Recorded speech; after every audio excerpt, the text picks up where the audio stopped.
Let's do NWA. May 17th, 1986. The announcers tried to run down the show, but they were interrupted by Jim Cornette. He said he had a peace offering for Baby Doll, the Mama Cass workout video. Oh, man, did he have to? Very tasteless joke, but more importantly, this is 1986, and this just had a flashback, because he actually presented a VHS tape. Yes. Which I know many people listening have never actually touched. But they were big. They were much larger than your... I don't even know what to describe them as. But more to the point, when you went to the video store in 1986... I knew you were going to bring this up. Videotapes were stored in these enormous book-like cases. Yeah. These thick, black, fold-over cases that were... a videotape is, I don't know, an inch tall and 8 inches long.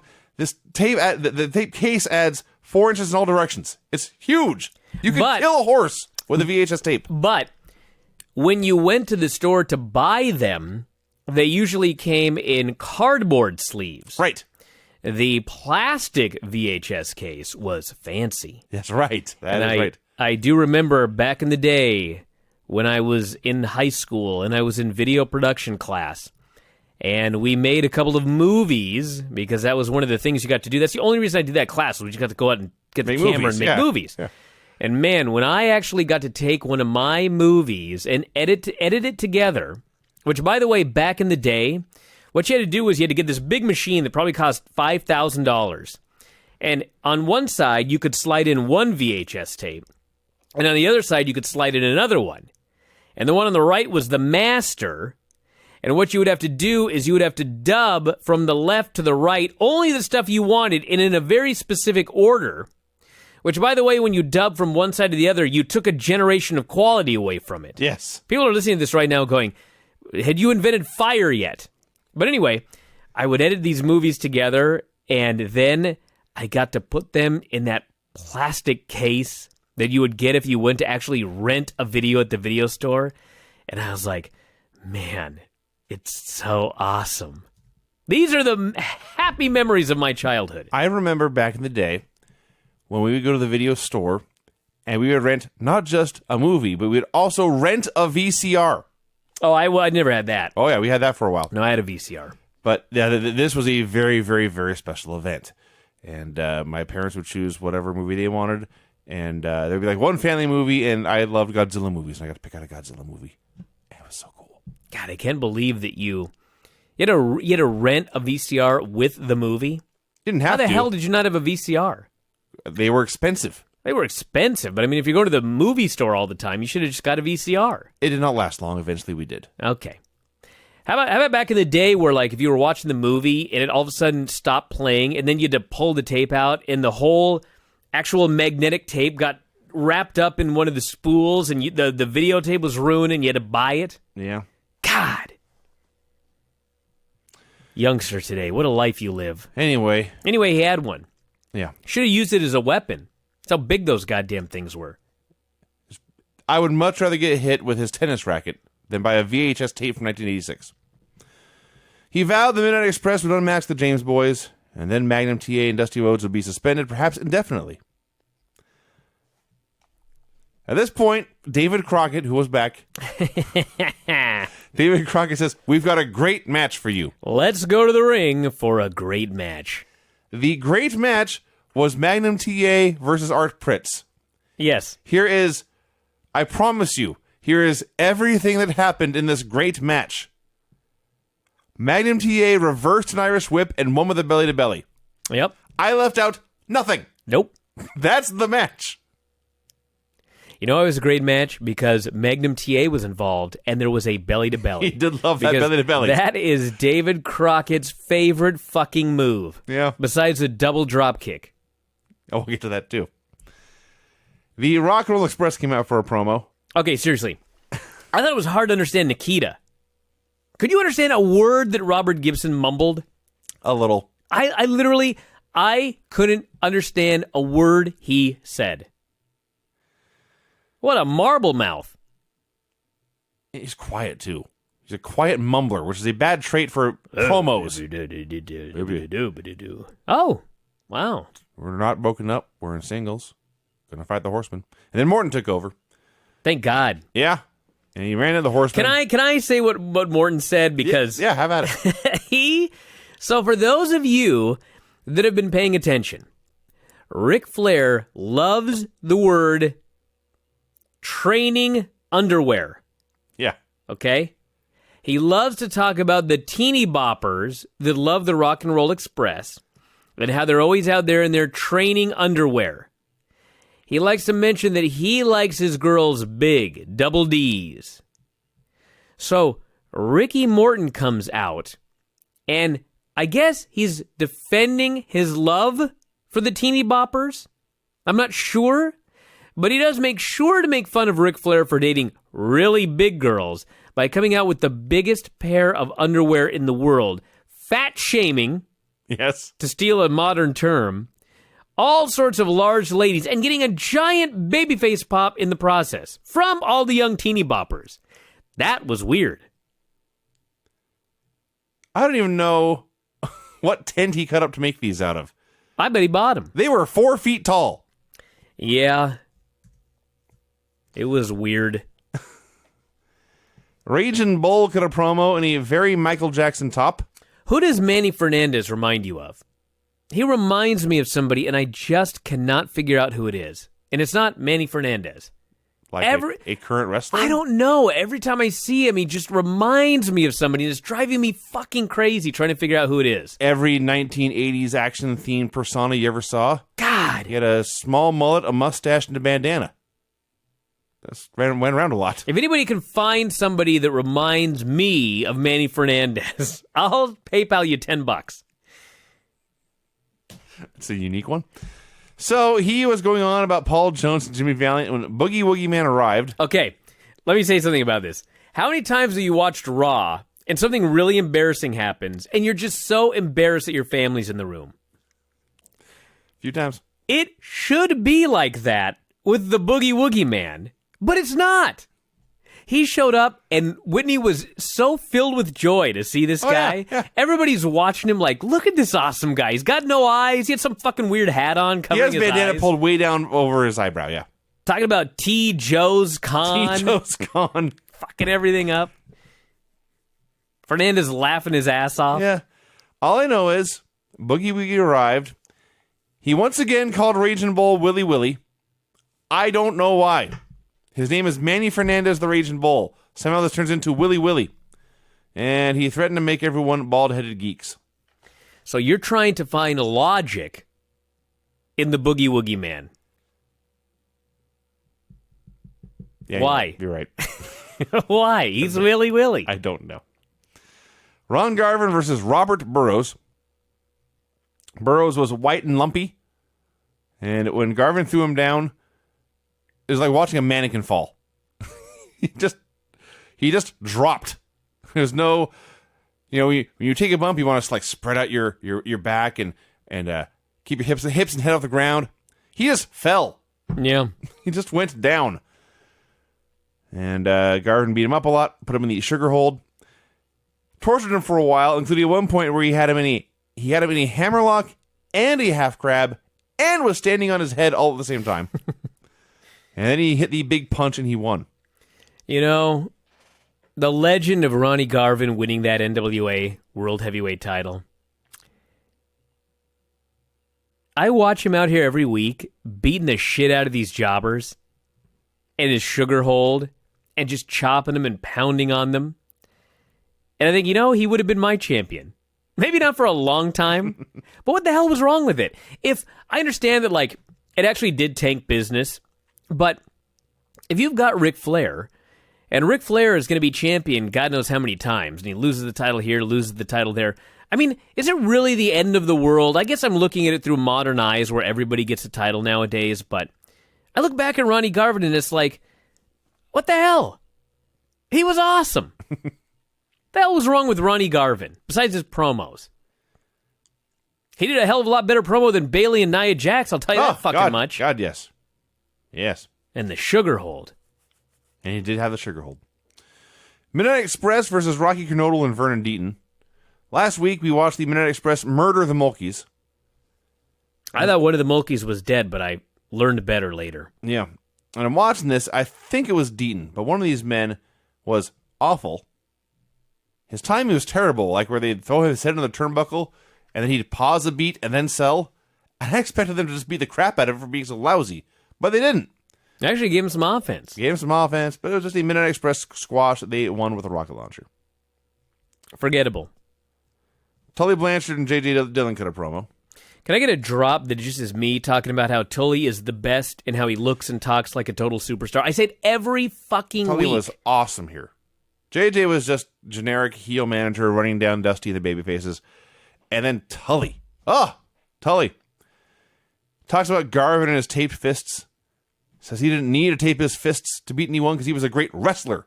And that's why he beat Garvin. When no one else could beat Garvin, I did it. Talks about his belt, shows off. It says wrestling champion. It doesn't say punching champion. He just went on about what a great champ he was and all his suits and all the money, and now no one could shut him up. And he was awesome. The best. Jimmy Valiant and Raging Bull versus Brody Chase and Jerry Garman. Valiant comes out, all the kids are hugging him, and he gets in the ring dancing, and he gets all of the little children to chant bald-headed geeks. Yeah. In their little children voices. Yes. It's like the Pied Piper. The Children of the Corn. It's fucking hilarious. It was funniest actually later when they were doing it during a Dusty Rhodes promo. But this is easily the longest Jimmy Valiant match we've seen. Obviously he didn't do all the work. And or any of it. Well, he would tag in, do like an eye rake and a body slam and tag out. So the announcers start talking, and you hear him say, "It's not on camera, but Paul Jones has emerged to watch this match." And after a minute or so of this, they cut to a camera showing Paul Jones watching. It looks like, keep in mind this is 1986, this looks like the raid on Bin Laden's compound. It's dark. It's hazy. It's gray. They have put a camera on Paul Jones in the shadows and turned the exposure all the way up to try to get some kind of visual image. No, Vinny. Let me tell you something as a man who used to make movies. They didn't have to do anything. All you had to do was find a dark corner and film. You didn't have to change any settings. That's what it looked like. I see. I remember when we would film something and then, like, my buddy Chris Johansson would watch it back on another VCR. Because you had to take the tape out of the fucking camera, put it in the VCR, and then put it back. Yeah. And he'd go, "God damn it, we got a white balance."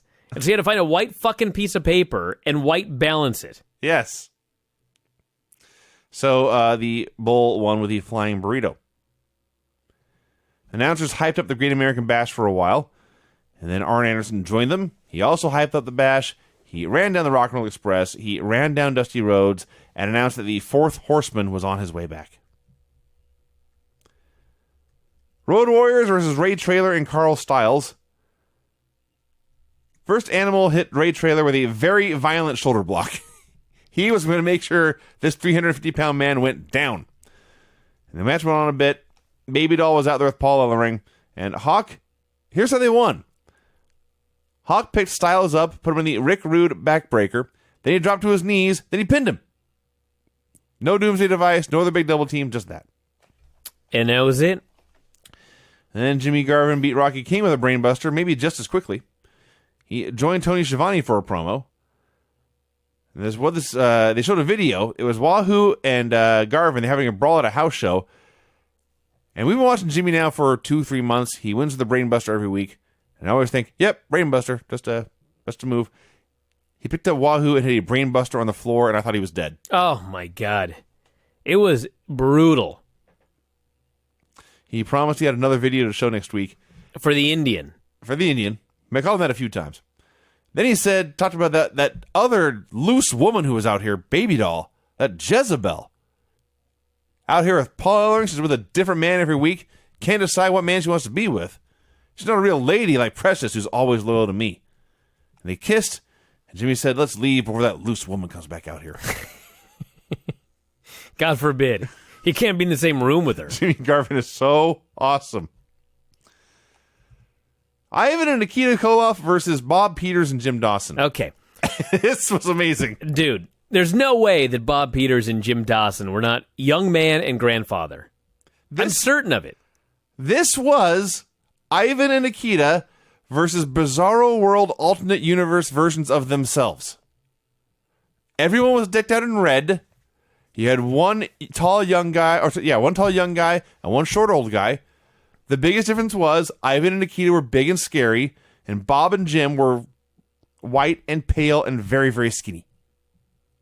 What I loved about it was you got a young guy, a young, fit feller, and then you had an old man. Yes, rickety. And I thought, okay, well, if you're going to beat the shit out of one of them, you do a couple of holds with the old guy, he tags in the youngster, you beat the shit out of him, and then you beat him. Oh, no. They beat the shit out of the old guy. They picked him up. They dropped him head and face and neck first over the top rope. Oh, yeah. I thought they were trying to kill him. It looked like a deliberate attempt to kill a man. Went through the break. Yeah. Strong pro-communism match here. It did They show. destroyed these two pale, horrible Americans. So Nikita won with a sickle. And then they cut a promo. They bragged about the 6-man championship, and they called out Magnum T and the Road Warriors. So, yes, it was every Russians promo we've ever seen. I did. My father-in-law, Bob, was like, Russians? You're like, that's right. Yeah.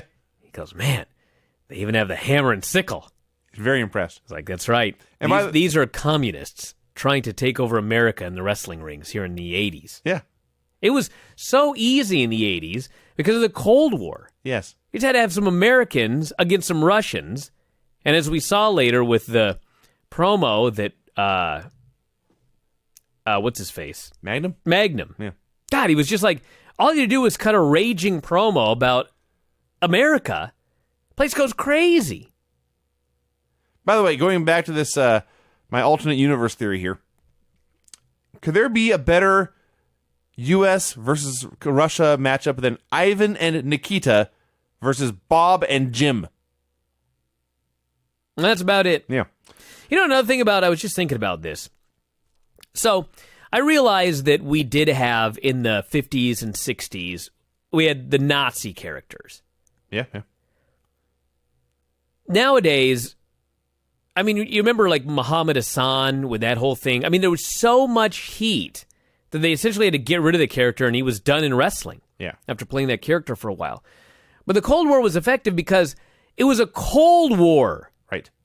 So you could have these evil Russians, but it wasn't like you were taking advantage of... It never felt exploitive. Yeah, it was just like these are bad guys that we're at a Cold War with, that we are just trying to prove that... It's like this wrestling thing was like the moon race. We're just trying to show that our wrestlers are better than these goddamn Russian communist wrestlers. Yes. That was it. Yes. Shivani said it was time to announce the location of the 1987 Crockett Cup nearly a year early. That's right. Vinny, we learned that don't make your summer plans before we inform you as to where the Great American Bash is coming. That's right. So they brought in Gary Juster, the Baltimore promoter. Gary Juster works for Ring of Honor nowadays. Yeah. And so every time I go down for Mania weekend, I see Gary Juster. Yeah. And some guys you see, like, if you met Jimmy Hart, he would look exactly like Jimmy Hart in the 80s. The 1980s version of Jimmy Hart looks like the 90s version looks like he does today. I could not believe 1986 Gary Juster. I was howling. I cannot wait to see him again and talk to him about this show. They said he was the youngest promoter in the NWA. He was very successful, and they hyped up Baltimore as the host of the 87 Crockett Cup. And then he threw in a line about how there was a show in Baltimore that night, and you never know, there might be a title change. Promoter doing one last plug on the morning before the show. That's why he's one of the best That's why young he's the best promoters promoter in the NWA. So we had the Rock and Roll Express versus Gene Ligon and Randy Mulkey, and when only one Mulkey came out, you and I had the same thought. The other one has died Yeah, after last week's match. we were wrong. Turns out we were wrong. These goddamn Mulkeys are durable. This match went 10 seconds. They were supposed to win with a double drop kick, but their timing is way off, so Gibson didn't even jump. He just stood there on his feet as Morton hit a drop kick, and then Gibson pinned him. You know, it's interesting. I mean, look at the Mulkeys. I mean, hideous, right? Yeah. But this is not a universal statement I'm going to make, but in a lot of cases, if you're a lifetime natural athlete and wrestler and you never take drugs and you never take steroids, your body heals itself. You look at some of these wrestlers that got all gassed up and juiced up because, like, you're big and strong and thick and it's going to protect you from these bumps, and now they're just wrecks. Tearing muscles left and right. Here, these goddamn Mulkeys are still around today. They're moving great. Yeah. They should have been dead. He should have died. Ric Flair came out and cut the most boring, low-key Ric Flair promo you ever saw. He spoke for like 2 minutes, and he was done, and I literally had no idea what he said. Mostly just put over his awesome wardrobe. The James Boys joined Shivani for a promo. So the gimmick is, if you've not been paying attention, it is very obviously Magnum TA and Dusty Rhodes under masks. They claim to be Frank and Jesse James, a new team in town. And it's, like I say, it's Magnum and Dusty. They're just being angry. So they said they were outlaws. They would do anything imaginable to the Midnight Express. Then Dusty steps up and talks about Baby Doll. And this all started, of course, when Cornette hit Baby Doll in the belly with his tennis racket. And Dusty Rhodes, under a mask, says Baby Doll has had many strange affairs and has even attempted suicide. What? Where did that fucking come from? Then they threatened to strangle Jim Cornette to death. Yeah. The fuck was this? You know, on a positive note, you remember when Hulk Hogan was Mr. America? Yes, that was awesome. God, I loved it. Oh, And it was funny because it's very obvious who the James Boys yeah. are. Yeah. But you would think if this were real, that Dusty would at least try to hide his Dusty Rhodes voice. Yeah. If anything, he accentuated it. Yes. There was no attempt at subtlety here. The whole gimmick was, not only are you supposed to know who we are, but we are blatantly flaunting it and playing it up. Yeah. I love it. Thumbing their noses. Only in professional wrestling can you have great entertainment like this. That's right. That's right. Shaska Watley and the Barbarian beat Mike Samani and the other Mulkey. He's alive. Cannot express how disappointed I am with the Shaska Watley ball-bearing appearance on the show this week. They won with a top rope headbutt. I got nothing to add. Nothing. You know, when number one Paul Jones was in the shadows earlier, we didn't talk about what actually happened, which was he appeared to be standing next to the bathroom because a fan just sauntered out and kind of moved out of his way and just went to his seat. Didn't even acknowledge this man dressed like a commandante Yes. standing there watching the matches. It's fucking hilarious. Live television. Dusty Rhodes and Baby Doll appeared for a promo. Dusty said he sure was sorry to miss a chance to hang out with the James gang. 2 shifts passing in the night, he said. They passed briefly in the locker room. Yeah.